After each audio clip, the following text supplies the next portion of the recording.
El tema que vamos a ver hoy lleva por título equilibrio químico y se corresponde a la primera parte de lo que es tal equilibrio, es decir, a la introducción. Para ello veremos lo que son conceptos de equilibrio, constantes de equilibrio, los diferentes tipos de equilibrio que existen y, por supuesto, el principio de Le Chatelier, es decir, todos aquellos factores que afectan al equilibrio. Lo primero de todo es definir el equilibrio. ¿Qué es un equilibrio? Pues es cuando dos procesos opuestos tienen lugar a velocidades iguales. Es decir, cuando tenemos una reacción química y el proceso directo y el proceso inverso se igualan sus velocidades, estaremos en una situación de equilibrio. En ese momento, la concentración de los reactivos y la concentración de los productos permanece invariable con el tiempo.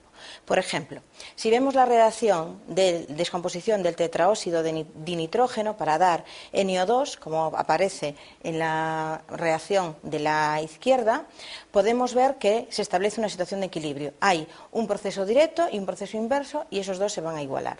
Si en una reacción no hay equilibrio, tendríamos probablemente o bien el proceso directo o bien el proceso inverso, dependiendo de qué reacción estemos hablando. Por tanto, basándonos en esto, hay que distinguir dos tipos de reacciones. Reacciones reversibles, que son aquellas que transcurren en su totalidad, y reacciones irreversibles, que son las que transcurren hasta el final.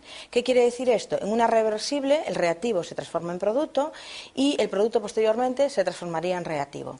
En una reacción irreversible, pues ya no puede ocurrir esto. Todos los reactivos se transforman en productos y finaliza la reacción.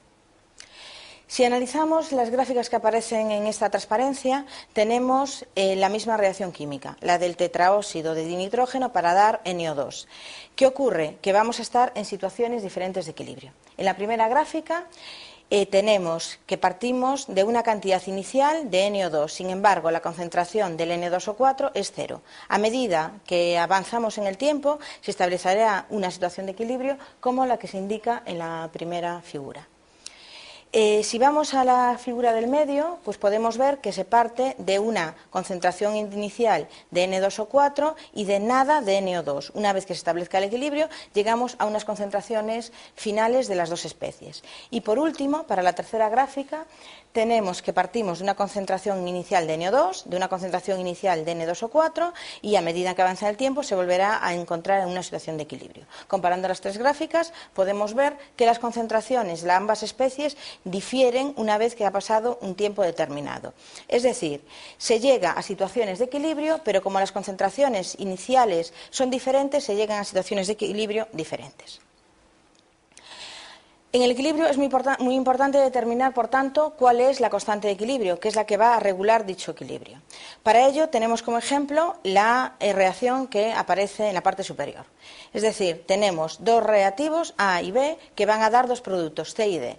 Podemos hablar, por tanto, de dos velocidades de reacción. La velocidad V1, que sería el producto de la concentración de los reactivos elevado a sus coeficientes respectivos por una constante cinética, y la velocidad V2, que se calcularía como la constante cinética K2 por la concentración de cada uno de los productos elevado a su coeficiente respectivo.